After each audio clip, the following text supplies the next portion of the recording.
திமுகவையும் ஸ்டாலினையும் வீழ்த்தக்கூடிய ஆற்றல், திராணி, தைரியம், தெம்பு அத்தனையும் அதிமுகவுக்கும் அதிமுகவின் தலைமைக்கு தான் இருக்குது. இந்த எடப்பாடியாரால முடியும். அம்மா உணவகத்தை பற்றி சொல்லுங்க. அவன் அந்த கூட்டம் சத்தத்தில் அவர் காது கேட்காதுன்னு சைகையோடு காமிக்கிறான். அம்மா உணவகத்தை பற்றி சொல்லுங்க. அப்போ அந்த வலியும் வேதனையும் அவனுக்கு தெரியுது. வேலையாட்களை குறைக்கிறீங்க, அவங்க சம்பளம் சரியாக கொடுக்குறதில்ல, பொருட்கள், மளிகை பொருட்கள் சரியாக சப்ளை பண்ணுறதில்ல, இயந்திரங்கள் பழுதாச்சுன்னா அதை சரி பண்ணுறதில்ல, அந்த கட்டிட அமைப்பு பழுதாச்சுன்னா சரி பண்ணுறதில்ல. இப்படியே கொஞ்சம் கொஞ்சமாக பராமரிப்பை கொஞ்சம் கொஞ்சமாக விட்டு என்ன சொல்ல ஆரம்பிச்சிட்டீங்க, நிறைய பேர் வர்றதில்ல, நஷ்டத்தில் இயங்குது. பள்ளிக்கு போகிற மாணவன் பையில் அருவாள் இருக்குது, ஜாதிய கொடுமை நடக்குது, கையில் அடையாள கயிறு கட்டியிருக்கான். நீங்கள் ஓய்வு பெற்ற நீதிபதி சந்திரூர் தலைமையில் கமிட்டி அமைச்சிங்களா, பரிந்துரை என்னாச்சு? நிர்வாகம் யார் கையில் இருக்குதுன்னே தெரில, காவல்துறை யார் கட்டுப்பாட்டில் இருக்குதுன்னு தெரில. உடனடியாக காவல்துறையிலேருந்து டிஃபென்ஸ் வந்துடுது. ஏதாவது ஒரு தவறு நடந்தால் உடனடியாக டிஃபென்ஸ் சொல்லிடுறாங்க. ஒவ்வொரு வருஷமும் தவறாமல் பிரியா அம்மாவும் சேகர் பாபா ஐயாவும் KN நேருவும் சொல்லுவாங்க, 70% முடிஞ்சிச்சு, 80% முடிஞ்சிச்சு, 90% முடிஞ்சு, 98% முடிஞ்சிச்சு. மீதி எங்கே? அந்த மீதி இருக்கிறது தான் 2%. எதை எடுத்தாலும் அந்த மீதி அந்த 2% தான் சொல்லுவாங்க. இன்னைக்கு வரைக்கும் முழுசாக முடியும். உங்கள் தெருவில் லைட் ஏரியலன்னு சொன்னீங்கன்னா உடனே சொல்லுவார், பிஜேபி வந்துடும். ஐயா எங்கள் தெருவில் தண்ணி நிற்குது, இதை கேட்காத, பிஜேபி வந்துடும். இப்படியே சொல்லி எவ்வளோ நாள் ஓட்டுவீங்க? எந்த புது கட்சி வந்தாலும் சரி, மக்களை பொறுத்த வரைக்கும் தேர்தல் நெருங்க திமுகவா அதிமுகவா, ஸ்டாலினா எடப்பாடியா, இரட்டை இலையா உதயசூரியனா, அப்படியே ஃபாரின் டைரக்ட் இன்வெஸ்ட்மெண்ட், வெளிநாடு அந்நிய முதலீடு இழுத்துட்டு வராரு தமிழ்நாட்டுக்கு. அப்படி தான் நம்ம நினைப்போம். 17 நாட்டில் அங்கே என்ன வேலை இருந்துச்சு? இது மொத்தத்திலே பார்த்தீங்கன்னா இந்த 4 பயணத்துலையும், வெளிநாட்டு பயணத்துலையும் வெறும் 18,000 கோடி தான். அந்நிய முதலீடுக்கு இங்கே நீங்கள் வந்து ட்ரேட் சென்டரில் போட்டிங்க, ஒரு கண்காட்சி போட்டிங்க. அதில் வந்து என்ன சொன்னீங்க, 42,000 கோடிக்கு அதானி நிறுவனம் டேட்டா சென்டர் போடுவாங்கன்னு சொன்னாங்கல்ல. இது வரைக்கும் ஒரு நயா பைசா வரலையே.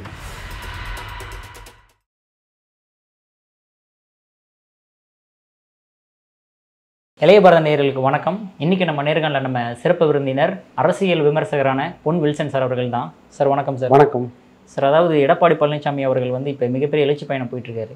இந்த எழுச்சி பயணத்தில் வந்து திமுக நிறைய குறுக்கீடுகள் வைக்கிறதா வந்து குற்றச்சாட்டு வைக்கிறார். அதாவது முதல்ல ஆம்புலன்ஸ் விட்டாங்க, இப்போ இன்றைக்கி என்னென்னு பார்த்தீங்கன்னா சிறுவர் வந்து திமுக கூடிய காரை வச்சு விட்டுட்டாங்க. எப்படி இல்லாமல் சார் திமுக பண்ணுவாங்க? இல்லை, திமுக வந்து எந்த அரசியல் கட்சியும் பண்ணுமான்னா நீங்கள் கேட்குறது சரி, பண்ண வாய்ப்பு இல்லைன்னு சொல்லலாம். ஆனால் திமுக பண்ணுமானா ஒரு பெரிய கேள்விக்குறி இருக்குது. ஏன்னா அந்த திமுக வந்து கடந்த காலங்களில் அந்த மாதிரி சில விஷயங்கள் வந்து பண்ணியிருக்கிறாங்க அப்படின்றது நம்ம யதார்த்தமான உண்மை. ஏனென்றால் நீங்கள் வந்து இப்போது நம்ம இந்த விஷயத்தில் பார்க்கலாம். எது நம்ம ஒரு யூடியூபர், அந்த யூடியூபர் வந்து யூடியூப்பில் வந்து விவாதம் பண்ணார். இந்த நீங்கள் வந்து தூய்மை பணியாளர் கொடுக்கக்கூடிய வாகனத்தில், இயந்திரத்தில் வந்து ஊழல் செய்திருக்காங்கன்னு சொல்லும்போது, அடுத்த நாள் அங்கே என்னென்னா அந்த தூய்மை பணியாளர்கள் போர்வையில் அவர் வீட்டில் போய் மலத்தையும் சாக்கடையும் அந்த வயதான தாய் இருக்குமோ அள்ளி தெளிக்குது. சவுக்கு மீடியா இதை செய்தாங்க. இன்னொரு விஷயத்தில் பார்த்தீங்கன்னா அது சவுக்கு மீடியா. இன்னொரு விஷயத்தில் பார்த்தீங்கன்னா தூய்மை பணியாளர்கள் 5வது 6வது மண்டலத்திலேருந்து தன்னுடைய கூலிக்காக, வாழ்வாதாரத்துக்காக பெண்கள், அதுவும் தாய்மார்கள், சகோதரிகள், அதுவும் 90% பட்டியலத்தை சேர்ந்தவர்கள், ஹார்ட் ஆஃப் த சிட்டி தாங்கள் வேலை செய்கிற அந்த மாநகராட்சி முன்னாடியே ஒரு ஓரமாக பிளாட்ஃபார்மில் உட்காந்து யாருக்கும் இடைஞ்சில்லாமல் ஒரு அறப்போராட்டம் பண்ணிகிட்டு இருந்தாங்க.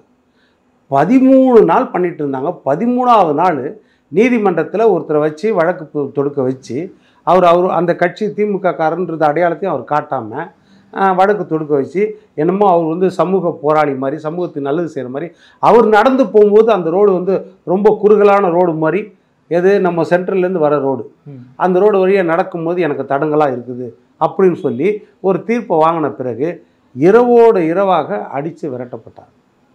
சரி, இது நடந்துச்சு. நடந்த பிறகு முதலமைச்சரோ திமுகவோ என்ன செய்யணும்? அவர்களுக்கு ஒரு காயம் ஏற்பட்டது, அந்த ரணம் ஆறணும். அந்த தொழிலாளிகளுக்கு, தூய்மை பணியாளர்கள், கடைநிலை தொழிலாளர்கள், நம்ம வீட்டையும் நம்ம தெருவையும் சுத்தப்படுத்துகிற ஒரு தூய்மையான பணியை செய்கிறவங்க, அவங்கள குப்பையை பொறுக்கிறவங்கள குப்பை மாதிரி போட்டு வச்சிட்டிங்க. அன்றைக்கி நைட்டு அடித்து அவங்கள விரட்டி அவங்கள கலைச்சி அவங்களுக்கு திருப்பியும் கூடுவதற்கு வாய்ப்பு இல்லாதபடி பண்ணியாச்சு. ஆனால் அடுத்த நாள் என்ன செய்கிறாங்கன்னா, வேற ஒரு தூய்மை பணியாளர் வச்சு நான் காலையில் அவங்களுக்கு டிஃபன் கொடுக்குறேன், இட்லி கொடுக்குறேன் அப்படின்னு சொல்லி அதற்கு அவங்க பதாகையெல்லாம் பிடிச்சிட்டு போய் 100 வருஷம் வாழணும், 200 வருஷம் வாழணும், எங்கள் முதலமைச்சர் எங்களுக்கு இட்லி கொடுத்துட்டாரு அப்படின்னு சொல்லி அந்த பாராட்டு தெரிவிக்க வச்சு வீட்டில் வச்சு அவங்களுக்கு காப்பி டீ எல்லாம் கொடுத்தாருன்னா அப்போ எந்த அளவுக்கு யோசிக்கிறீங்க திமுகவை பற்றி சொல்லுங்கள். அந்த மாதிரி ஒருத்தர் விரும்புனாங்கன்னா கூட முதலமைச்சரோ திமுகவோ என்ன செய்யணும்? இப்போ இந்த நேரத்தில் இந்த மாதிரி பண்ணக்கூடாது.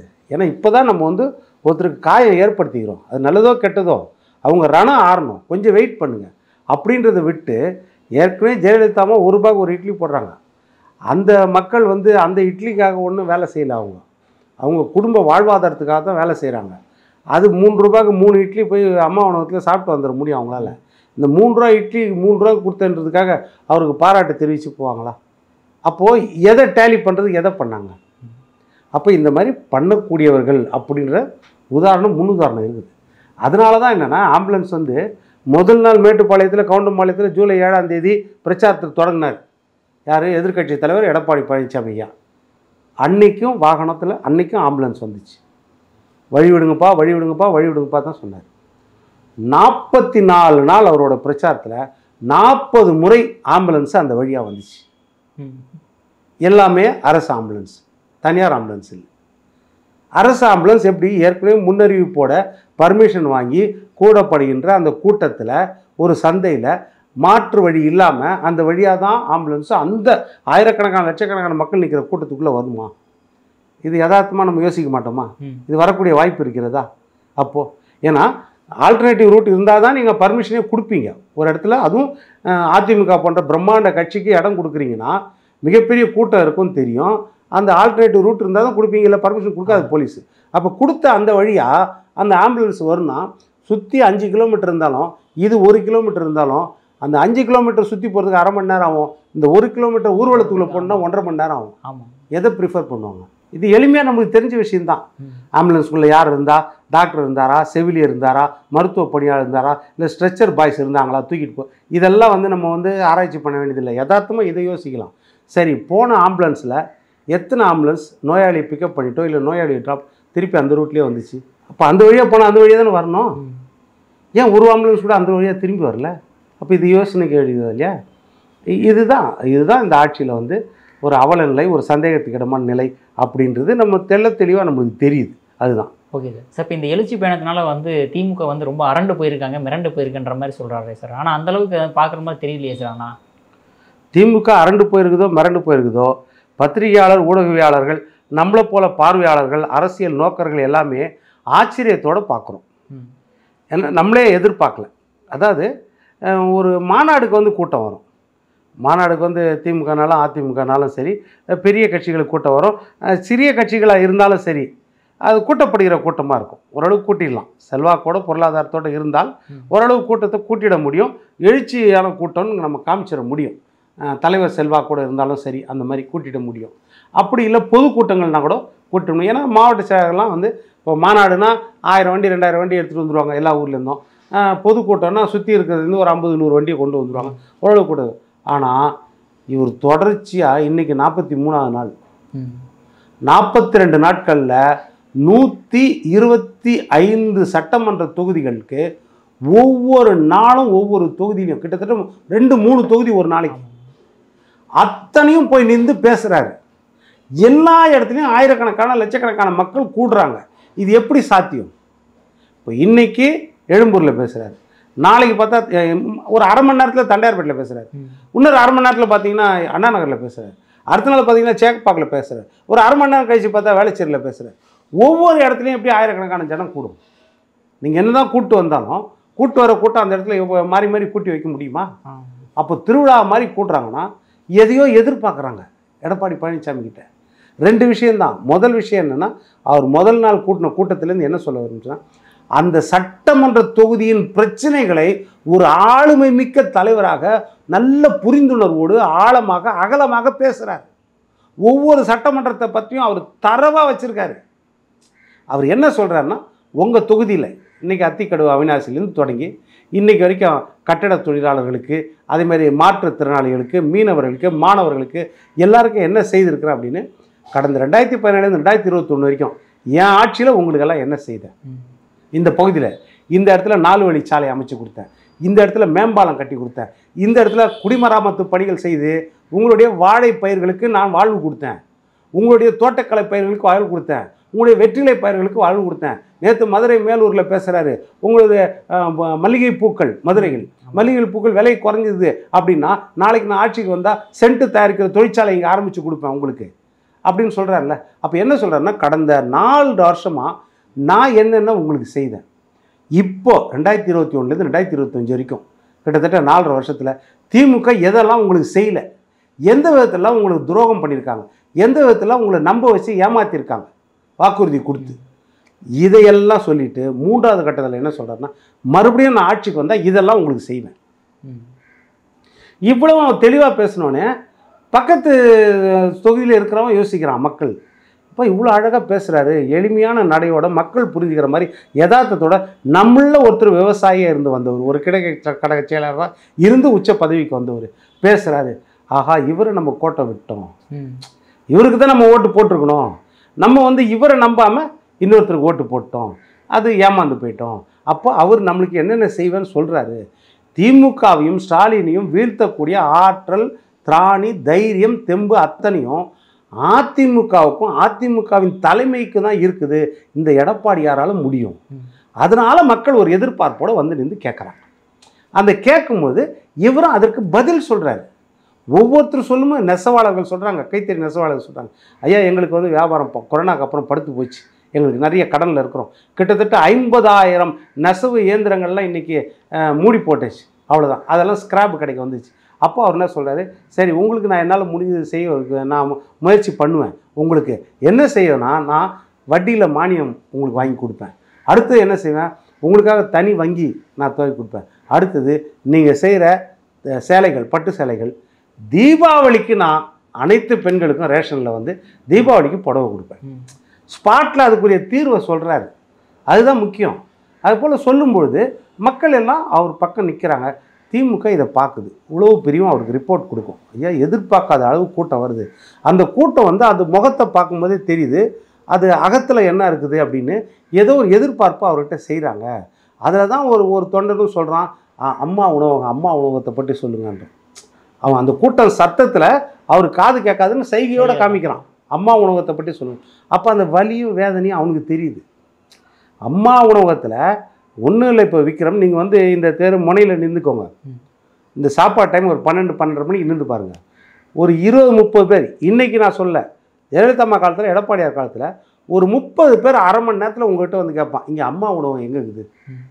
எப்படின்னா ஒரு சாலையில் போகிறவனோ, இல்லைனா ஒரு ரிக்ஷாக்காரோ, ஒரு ஆட்டோக்காரோ வர்ற வழியில் அவர், இல்லைனா செக்யூரிட்டி வேலை செய்கிறவங்களோ, இல்லைனா புலம்பெயர்ந்த தொழிலாளர்கள், ஃப்ளோட்டிங் பாப்புலேஷன், அவங்கள ஒரு 50 பேராவது கேட்டுருவோம் ஒரு அரை மணி நேரத்தில் வரும்போது அம்மா உணவு எங்கே இருக்குது. ஏன்னா 5 ரூபாய்க்கு சாம்பார் சாதம், 3 ரூபாய்க்கு தயிர் சாதம், 8 ரூபாயில் டீ கூட குடிக்க முடியாது, அந்த 8 ரூபாயில் மத்தியானம் சாப்பாடை முடிச்சிடலாம்.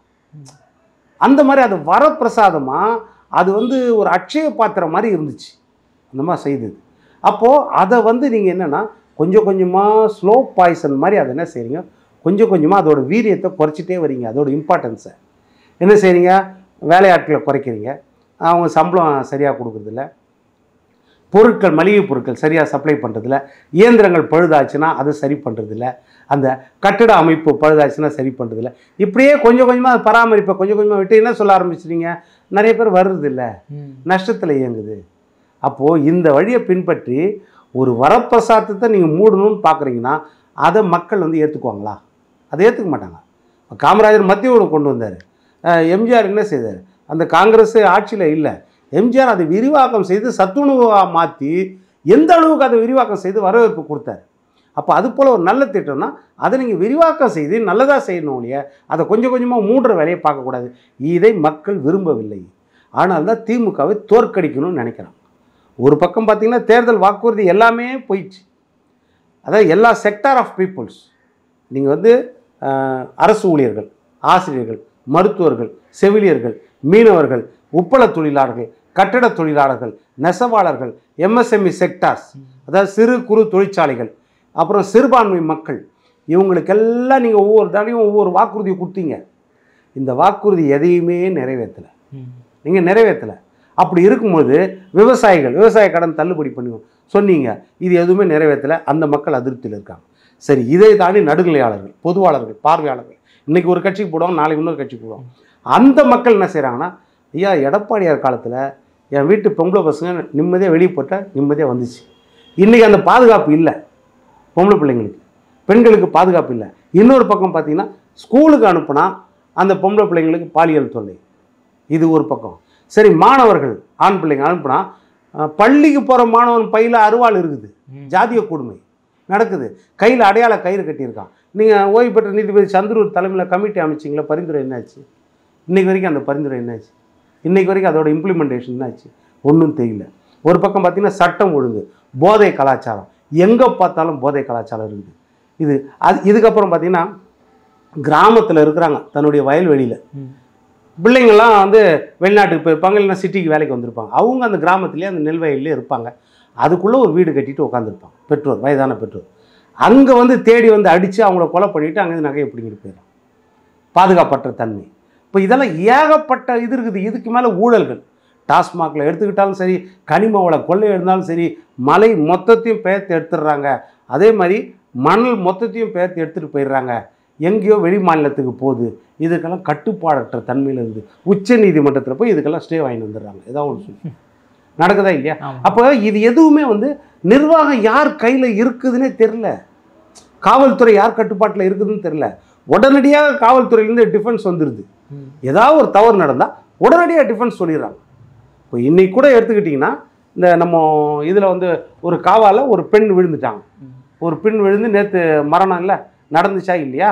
அதுக்கு உடனே டிஃபென்ஸ் என்ன வந்துச்சு நம்ம ஊடகத்தில் எல்லாமே, அந்த மழைநீர் சேகரிப்பு கால்வாய் இல்லை, வண்டல் மண் சேகரிப்பு கால்வாய். ரெண்டுத்துக்கும் என்ன வித்தியாசம்? என்ன இது எவ்வளோ பெரிய கொடுமை இது? அது மாதிரி மழைநீர் சேகரிப்பு கால்வாயோட ஒட்டி இருக்கிறது தான் அந்த கால்வாயும். இதில் மண் வந்து சேரணும். ஆனால் மண் எல்லாத்துலேயும் தான் சேருது. அதை நம்ம பார்த்துன்னு தான் இருக்கிறோம். ஒன்றும் கிடையாது. அப்போது என்னைக்கு 2021 இவங்க வந்ததுலேருந்து இந்த வார்த்தையை சொல்லினே இருக்கிறாங்க.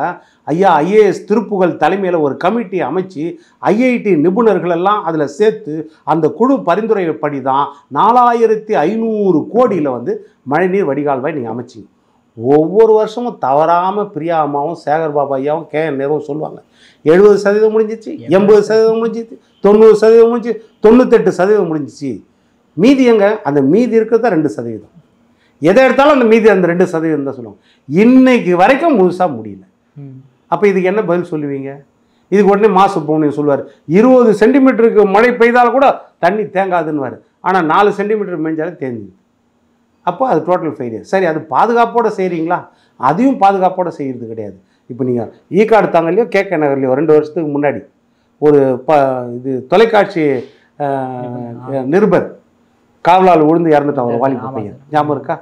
பின்ன அப்போது இன்றைக்கும் அது நடக்குது. அப்போது இதுக்கு பதில் என்ன? இந்த அரசாங்கம் யார் பதில் சொல்லுது? பதில் சொல்கிறது யாருன்னே கிடையாது. யார் நிர்வாகத்துக்கு அடியில் இருக்குது, யாருடைய ஒற்றை அதிகாரத்தை கீழே இருக்குதா, அதெல்லாம் கேள்விக்குரியாது. இதெல்லாம் மக்களுக்கு மிகப்பெரிய அதிருப்தி. இந்த அதிருப்தியை வச்சு தான் நேற்று மேலூரில் விவசாயிகள் கூட்டத்தில், ஐயா விவசாயிகள் எல்லாரையும் வச்சு கூட்டம் போட்டிருக்காரு எடப்பாடி பழனிசாமி. அந்த கூட்டத்தில் ஒரு விவசாயி சொன்னது பார்த்தீங்களா, திமுகவுடைய தேர்தல் வாக்குறுதி 128 பக்கம், டிஆர் பாலு தலைமையில் இருக்கிற 8 பேர் கொண்ட குழு, அதில் ஆர் ஆசா இருந்தார், கனிமொழி அம்மா இருந்தாங்க, அப்புறம் சுப்புலட்சுமி ஜெகதீஷன் இருந்தாங்க, டிகேஎஸ் இளங்கோவன் இருந்தார், எல்லாம் சேர்ந்து கையெழுத்து போட்டு கொடுத்தது. அந்த 2020 தேர்தல் அறிக்கை தான் கதாநாயகம் அவங்களுக்கு. அதுதான் அந்த தேர்தல் அறிக்கையில் 33ஆவது தேர்தல் அறிக்கையை என்ன சொல்லியிருக்காங்கன்னா, நாங்கள் ஆட்சிக்கு வந்தால் விவசாய கடனை ரத்து செய்வோம். 33 அதுதான் ஸ்டாலின் கையெழுத்து போட்டு கொடுத்தது. இப்போது அந்த அறிக்கையை அந்த விவசாயி மேலூரில் சொல்கிறார், ஐயா அவங்க கொடுத்தது என்னென்னா, எங்களுக்கு ஓட்டு போடுங்க, நாங்கள் விவசாய கடனை தள்ளு போடுவோம். ஆனால் நீங்கள் எப்படிமா கேட்டீங்க? 2021 2 முறை விவசாய கடனை தள்ளுபடி செய்தவர் எடப்பாடி. கொரோனா காலத்தில் கூட 12,000 கோடி, எல்லாருக்கும் லட்சக்கணக்கான பணம் மொத்தத்தையும் தள்ளுபடி செய்தவர். ஒரு முறைக்கு 2 முறை 12,000 கோடி பட்ஜெட்லேயே ஒதுக்கி தள்ளுபடி செய்துட்டு, நீங்கள் தள்ளுபடி செய்துட்டு எங்ககிட்ட ஓட்டு கேட்டீங்க. அவங்க வந்து ஓட்டு போட்டால் நாங்கள் தள்ளுபடி செய்வோம். நாங்கள் உங்களை நம்பாமல் நாங்கள் அவங்கள நம்பணும். அதுதான் நாங்கள் செய்த தவறு. நீங்கள் செய்துட்டு எங்கள்கிட்ட ஓட்டு கேட்டீங்க, நாங்கள் செய்ததை மறந்துட்டோம். அவங்க செய்வேன்னு சொன்னாங்க, அதை நம்பி ஓட்டு போட்டோம்.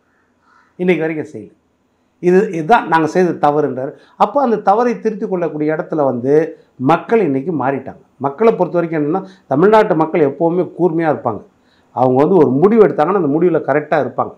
போன தடவை 10 வருட அதிமுக ஆட்சி, இரட்டை தலைமை ஒரு பக்கம் ஜெயலலிதான்ற ஆளுமை மறைவு, இதெல்லாம் சேர்ந்து ஒரு எதிர்பார்ப்பு. ஸ்டாலின் முதல் முறையாக முதலமைச்சர் வேட்பாளராக வராரு, ஒரு எதிர்பார்த்து ஒரு மாற்றத்தை கொடுக்கலாமே அப்படின்னு. ஆனால் அந்த மாற்றம் இன்றைக்கி ஏமாற்றம் ஆயிடுச்சு அப்படின்னு தெரிஞ்ச உடனே ஓரணியில் திளர்வோம் அப்படின்னு 50 லட்சம் மனுக்கள். ஐயா, இந்த மனுக்கள்லாம் கொடுத்துட்டு அவ்வளோ எதிர்பார்த்து மக்கள் இருக்கிறாங்க. எனக்கு பட்டா மாற்றம் வரும், மின்சாரத்தில் பெயர் மாற்றம் வரும், இல்லைன்னா பிறப்பு இறப்பு சான்றிதழ் வரும், ரேஷன் கார்டில் அட்ரஸ் மாற்றணும், ஆதாரில் மாற்றணும், இதெல்லாம் மாற்றணும், எல்லாம் மனு கொடுத்தா அப்புறம் கொஞ்ச நாளில் கழிச்சு தெரியுது அதில் சில மனுக்கள் எங்கே இருக்குதுன்னா, சிவகங்கை வைகை திருபுவனம் ஆற்றில் பாலத்துக்கு கீழே ஆற்றுல போயிட்டுருக்குது மனுக்கள். அதை ஒரு பப்ளிக் பார்த்துட்டு அது எடுக்குது. ஐயா, கட்டுக்கட்டாக மனுக்கள் வருது. என்னன்னு பார்த்தா உங்களுடன் ஸ்டாலின் இருக்குது. இப்போ இதெல்லாம் எவ்வளோ பெரிய அதிருப்தியை கொண்டு போகணும்னு மக்கள் மனதில். அப்போ நீங்கள் எந்த அளவுக்கு மக்களை வந்து ரொம்ப வந்து ஒரு துச்சமாக நினைக்கிறீங்க? அப்போ நீங்கள் என்ன நினைக்கிறீங்கன்னா, ஆட்சி அதிகாரம் நம்ம கையில் இருக்குது, பொருளாதாரம் நம்ம கையில் இருக்குது, கூட்டணி பலம் இருக்குது, எப்படியும் ஜெயிச்சிடலாம். மிஞ்சி போனால் என்ன உங்களுக்கு நாங்கள் செய்யலைனாலும் சரி, நீங்கள் எங்களுக்கு ஓட்டு போட்டாகணும், பிஜேபி வந்துடும், பிஜேபி வந்துடும். இந்த பூச்சாண்டியே தான். உங்கள் தெருவில் லைட் ஏரியலன்னு சொன்னீங்கன்னா உடனே சொல்லுவார், பிஜேபி வந்துடும்.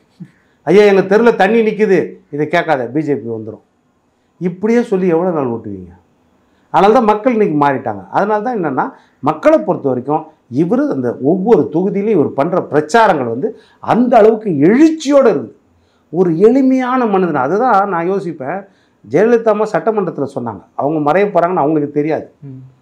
இன்னும் 100 வருஷம் ஆனாலும் சரி, எனக்கு பின்னாலும் அதிமுக மக்கள் சேவைக்காக உயிர்ப்போடும் எழுச்சியோடும் இருக்கும் அப்படின்னு சொன்னாங்க.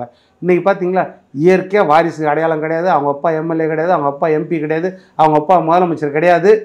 அப்பேற்பட்ட ஒரு கிளை கழக செயலராக இருந்த ஒரு மனிதர் எடப்பாடி பழனிசாமி காலம் கொண்டு வந்து ஒரு தலைமை பதவியில் உட்கார வச்சிருச்சா? ஒரு ஆளுமை மிக்க தலைவர் அப்படின்றது அவரை காமிக்கவும் வச்சிருச்சா? 2017 எடப்பாடி பழனிசாமினா யாருக்கும் பெருசாக தெரியாது. எங்கேயோ சேலத்திலேருந்து அவர் தேர்ந்தெடுக்கப்பட்டவர், எடப்பாடியிலேருந்து ஜெயலலிதா அமைச்சரவையில் ஒரு அமைச்சராக இருக்காருன்னு தான் தெரியும்.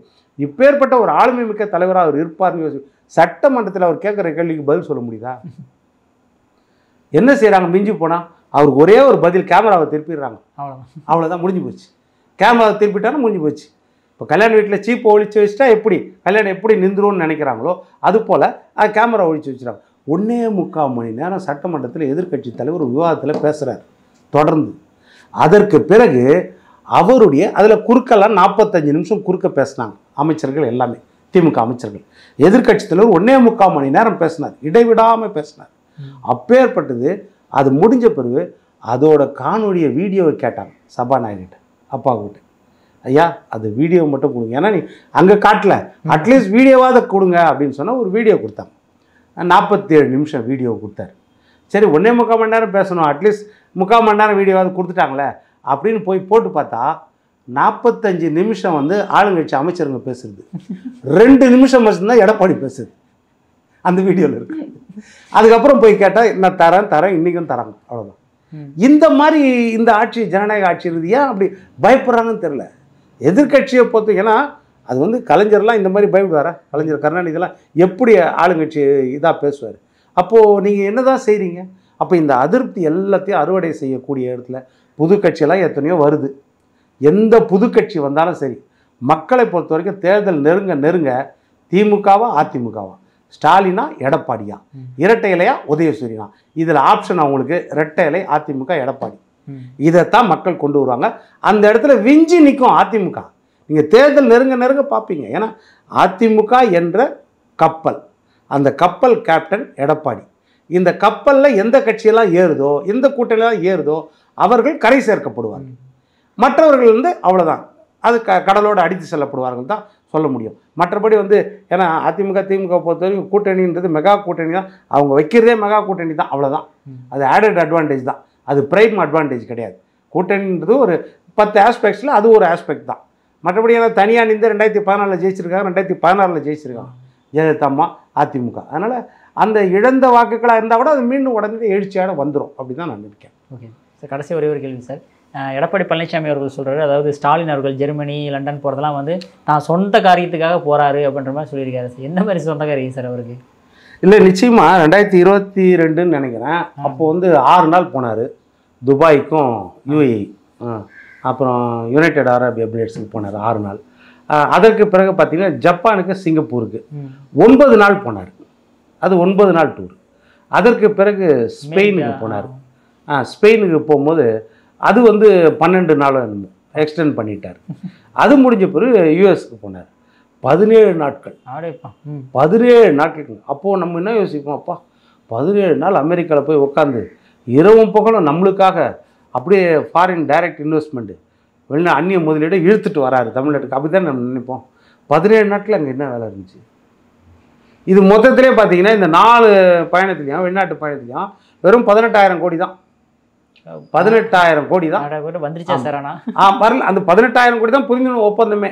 ஆனால் அவர் சொல்லி இருந்தது 10 லட்சம் கோடி அந்நிய முதலீடு, கிட்டத்தட்ட வந்து 30 லட்சத்துலேருந்து 50 லட்சம் பேருக்கு வேலை வாய்ப்பு இது சொல்லியிருக்காரு. 922 புரிந்துணர்வு ஒப்பந்தங்கள் அப்படின்னு சொல்லியிருக்காரு. இதில் எதெல்லாம் உண்மையாச்சு? எடப்பாடி அதை தான் கேட்குறாரு. ஒரு வெள்ளை அறிக்கையை கொடுங்க. நீங்கள் எந்தெந்த கம்பெனி ஆரம்பிச்சிருக்காங்க அந்த கம்பெனிஸ் பேருங்கெல்லாம் கொடுங்க. அதில் எவ்வளவு இன்வெஸ்ட்மெண்ட்? இப்போ வின்ஃபாஸ்ட்னு ஒரு நிறுவனம் நீங்கள் கொடுத்தது என்னது? தூத்துக்குடியில் 16,500 கோடி இன்வெஸ்ட்மெண்ட் சொன்னீங்க. அன்றைக்கி திறப்பு விழாவுக்கு போனீங்க, தூத்துக்குடிக்கு போனார் ஸ்டாலின் அவர்கள், திறந்து வச்சார். எவ்வளோ? 1,500 கோடி முதல் கட்ட இன்வெஸ்ட்மெண்ட் தான். ஆனால் நம்மளுக்கு தெரிஞ்ச அவன் கணக்கே வந்து 4,500 கோடி தான் மொத்தமே வச்சுருக்கான் கணக்கே. அப்போ 16,500 கோடி புரிந்துணர்வு ஒப்பந்தம்னு சொன்னீங்களே, இன்றைக்கி என்ன இன்வெஸ்ட்மெண்ட் ஆகிருக்குது? அப்போ இது போல் எல்லா கம்பெனியும் நீங்கள் வந்து தெளிவாக வந்து கொடுக்கணும்ல. அதே வந்து எடப்பாடியார் வந்து அவர் ஆட்சி காலத்தில் போனார், அமெரிக்காவுக்கு போனார். அவர் வந்து தெளிவாக என்ன சொன்னார்? அங்கே வந்து கலப்பின பசுக்கள் 50 லிட்டர்லேருந்து கிட்டத்தட்ட 40லேருந்து 50 லிட்டர் ஒரு வேலைக்கு கறக்கும். ஒரு நாளைக்கு 100 லிட்டர் கறக்கிறது. இப்போ நம்ம நாட்டு மாடுகள் பார்த்திங்கன்னா 10 லிட்டர் 15 லிட்டர் தான் ஒரு வேலைக்கு கறக்கும். அப்போது நம்மளுக்கு நம்ம அந்த பாலில் தண்ணீர் அடையணும்னா, இன்னும் இல்லைன்னா பாலில் மிகை மாநிலமாக ஆக்கணும்னா அந்த டெக்னாலஜி இங்கே கொண்டு வரணும் அப்படின்னு அதை தெரிஞ்சுட்டு வந்து தான் இங்கே சேலத்தில் தலைவாசலில் 1000 ஏக்கர் 1000 கோடி செலவில் வந்து கால்நடை பூங்கா, ஏஷியாலேயே பெரிய கால்நடை பூங்கா அமைச்சாரா இல்லையா? அங்கே வந்து மாடுகள், காளைகள், மாடுகள், பசு மாடுகள், அப்புறம் வந்து நம்ம எருமைகள், அதே மாதிரி பார்த்திங்கன்னா ஆடுகள், கோழி பன்றி, இதையெல்லாம் வளர்த்து இதோட இனப்பெருக்கம் மற்றும் இல்லை அதுலேருந்து கிடைக்கிற உபப்பொருட்கள் எல்லாமே எந்த அளவுக்கு நம்ம வளர்ச்சி அடைய முடியுன்றதுக்காக தான் அமைச்சார். அதை இவங்க 4 வருஷமாக திறக்காமல் இப்போ தான் பேருக்கு திறந்துருக்காங்க. அப்போ பாருங்கள், அவர் வந்து தெளிவாக சொல்கிறார் இந்த மாதிரி விஷயத்துக்காக போய் இந்த மாதிரி இன்வெஸ்ட். அதேமாதிரி ஃபாரின் டைரக்டர் ஜெயலலிதா அம்மா இருக்கும்போது கொண்டு வந்தது, இவர் இருக்கும்போது கொண்டு வந்தது, அது எல்லாத்தையும் ஃபுல்லாக லிஸ்ட்டு போட்டு கொடுத்தாங்க. 100% புரிந்துணர்வு ஒப்பந்தத்தில் 76% கம்பெனிகள் ஆக்டிவேஷனுக்கு வந்துச்சு, உற்பத்தியை ஆரம்பிச்சிட்டாங்க. ஓப்பனாக சொன்னார். கிட்டத்தட்ட 25% வரலன்னார், ஏற்றுக்கிட்டார். அதாவது நம்ம புரிந்துணர்வு ஒப்பந்தம் போட்டால் அதில் ஒரு 60லேருந்து 70% தான் வரும், ஒரு 30லேருந்து 40 வராது, அதுதான் நார்மல். அதனால் 75% வந்தது எங்களுக்கு பெரிய விஷயம், 25% வரல உண்மைதான் அப்படின்னு சொன்னார். அது போல் நீங்கள் சொல்லுங்கள் எது எது வந்துச்சு, எது எது இங்கே இருக்குதுன்னு. அதில் இல்லாமல் பாதி நிறுவனங்கள் என்னென்னா சென்னையில், தமிழ்நாட்டில், இந்தியாவில் இருக்கிற நிறுவனங்கள். இவங்க சொல்கிறதெல்லாம், திரு ஸ்டாலின் சொல்கிறதெல்லாம் வந்து எல்லாமே சென்னையில் ஏற்கனவே எக்ஸிஸ்டிங் கம்பெனிஸு. ஒன்று அவங்களுடைய விரிவாக்கம், அப்படி இல்லைன்னா இன்னொரு பிரான்ச், ஒரு கிளை நிறுவனம், இவ்வளோ தான். இதுக்கு எதுக்கு நம்ம வெளிநாட்டுக்கு போனோம்? இங்கே அவங்க இன்வெஸ்ட் பண்ணிட்டு போயிடுவாங்களே. இப்போது இங்கே அந்நிய முதலீடுக்கு இங்கே நீங்கள் வந்து ட்ரேட் சென்டரில் போட்டிங்க, ஒரு கண்காட்சி போட்டிங்க. அதில் வந்து என்ன சொன்னீங்க? 42,000 கோடிக்கு அதானி நிறுவனம் டேட்டா சென்டர் போடுவாங்கன்னு சொன்னாங்கல்ல. இது வரைக்கும் ஒரு நயா பைசா வரலையே. அப்போ என்ன ஆகுது? அப்போ அதுதான் சொல்கிறேன், நீங்கள் வெள்ளை அறிக்கை கொடுத்தா எது எது வந்திருக்குது, எது எது வரலன்றது தெரியும், உங்களுடைய ஃபாலோ அப்புக்கு தெரியும். வெறும் விளம்பர மாடல் அரசாக மட்டும்தான் இந்த அரசாங்கம் இருக்குது அப்படின்றது தான் நிதர்சனமான உண்மை. அதுதான் வெளிநாட்டு முதலீடு பெருசாக கிடையாது, தொழில் முதலீடு கிடையாது. அவங்க அமைச்சரே அன்றைக்கி சொன்னார்ல, அதாவது ஆந்திரா, கர்நாடகா அந்நிய முதலீடுகளை ஈர்க்கிறதுல அவங்க முன்னோடி மாநிலமாக இருக்கிறாங்க, நம்ம பின்தங்கி இருக்கிறோன்னு பிடிஆரே சொன்னாரா இல்லையா? அப்புறம் என்ன சொல்லுவீங்க? இது உண்மை தானே. இப்போ மற்ற மாநிலங்கள்லாம் மற்றதுக்கெல்லாம் ஒப்பிடுவீங்களே, இதில் ஒப்பிட்டு சொல்லணும்ல. அப்போது நீங்கள் சொத்து வரி உயர்வு, மின்சார கட்டணம் உயர்வுன்னா உடனே சொல்லுவாங்க அங்கே பார் இங்கே பாருன்னு. ஒன்றும் கிடையாது. இப்போ கமர்ஷியலைஸ்டு வரி உயர்வு, மின்சார கட்டணம், கமர்ஷியல் கடைகளுக்கும் வர்த்தகத்துக்கும் உயர்வு வந்து தமிழ்நாட்டை போல் வேறு எந்த மாநிலத்திலையும் இல்லை. நம்மளுக்கு தான் அதிகம். அதே மாதிரி எடுத்துக்கிட்டிங்கன்னா இந்தியாவிலே அதிகமாக கடன் வாங்கிய மாநிலம் தமிழ்நாடு. நம்பர் 1 இடத்துல இருக்கிறோம். இப்போ இது போல் என்ன இந்த மாதிரி நெகட்டிவ் ஆஸ்பெக்டில் நிறைய நம்பர் 1ல் இருக்கணும். நம்ம பாசிட்டிவ் ஆஸ்பெக்ட்ஸ் எல்லாம் பாரம்பரியமாக இருக்கிறோம். இவங்க வந்து கிடையாது, பாரம்பரியமாக இருக்குது. ஆனால் நெகட்டிவ் ஆஸ்பெக்ட்ஸ் இவங்க வந்த பிறகு இருக்குது. இப்போ அதை தான் பார்க்கணும். அதனால் மக்கள் அதெல்லாம் ரொம்ப சிந்திப்பாங்க. இந்த ஆட்சியை பொறுத்த வரைக்கும் ரொம்ப அதிருப்தி மக்கள் மத்தியில் இருக்குது. 2026 கன்ஃபார்ம் மாற்றம் இருக்கா சார்? அண்ணா 100% மாற்றம் இருக்கிறது. ஏன்னா நம்ம தமிழ்நாட்டு மக்களை பொறுத்த வரைக்கும் அந்த சேஞ்சை மிகப்பெரிய அளவில் கொடுப்பாங்க எப்போவுமே. 2006லேருந்து 2011 வரைக்கும் கருணாநிதி ஆட்சி தான். அப்போ என்ன தவறு இருந்துச்சு நீங்கள் சொல்லுங்கள். இப்போ அந்த நேரத்தில் பார்த்திங்கன்னா நிறைய விஷயங்கள் அவர் செய்தார். அப்போ தான் கலர் டிவி முதல் கொடுத்தாரு, கலைஞர் காப்பீடு கொடுத்தாரு, அப்புறம் ரேஷனில் பாம் ஆயில் போட்டார், ஒரு ரூபாய்க்கு 20 கிலோ அரிசியை போட்டார், இதெல்லாம் செய்தார். ஏன் மக்கள் எதிர்க்கட்சியாக கூட உட்கார வைக்கல தெரியுமா? அப்போ நடந்த 3 ஆஸ்பெக்ட் நீங்கள் யோசிக்கணும். 1 மின்வெட்டு. ஆமாம், எங்கே பார்த்தாலும் 10 மணி நேரம் 12 மணி நேரம் 15 மணி நேரம் மின்வெட்டு. 2வது கட்ட பஞ்சாயத்து. கட்ட பஞ்சாயத்து வட்டிக்கு கொடுக்குறது. அதான் வட்டிக்கு எக்ஸ்பிரஸ் வட்டிக்கு வந்து நிறைய வந்து அவங்க வந்து திமுக சார்ந்தவங்க இல்லைன்னா திமுக அனுதாபிகள் இது நிறைய புகார்கள் வந்துச்சு. தண்டல், எக்ஸ்பிரஸ், வட்டி, அது கட்ட பஞ்சாயத்து. 3வது நில அபகரிப்பு. ஆமாம், எங்கே பார்த்தாலும் நில அபகரிப்பு. இதுக்கு ஜெயலலிதாமா அதுக்கு தனியாக வந்து கோர்ட்டே போட்டாங்க, அதுக்கு ஸ்பெஷல் கோர்ட்டு. அந்த மாதிரி இப்போ இந்த அதிருப்தி மக்கள் மத்தியில் நின்றுச்சா இல்லையா? அது போல தான் இன்றைக்கு திமுக ஆட்சியில் அந்த அதிருப்தி மக்கள் மத்தியில் நிற்கும். அந்த நிற்று அந்த ஓட்டு என்ன செய்யணும்னா மற்றவங்களுக்கு ஓட்டு போட்டால் அது செதறி போயிடும், மறுபடியும் திமுக தான் வரும். அதனால் எத்தனை பேர் இருந்தாலும் சரி நம்ம ரெட்டலைக்கு போடணுன்ற எண்ணம் மக்கள் மத்தியில் வந்துருச்சு. அதனால் புது ஃபேக்டர்ஸ் எல்லாம் வந்தால் கூட சரி, புது பிளேயர்ஸ் எல்லாம் வந்தால் கூட சரி, இதில் ஒரு மாற்றமும் நிகழாது அப்படின்றத நான் நினைக்கிறேன். Okay sir. சார் உங்கள் அற்புதமான கருத்துக்கள் இளையபாதனோட பகிர்ந்ததற்கு மிக்க நன்றி சார். நன்றி விக்ரம்.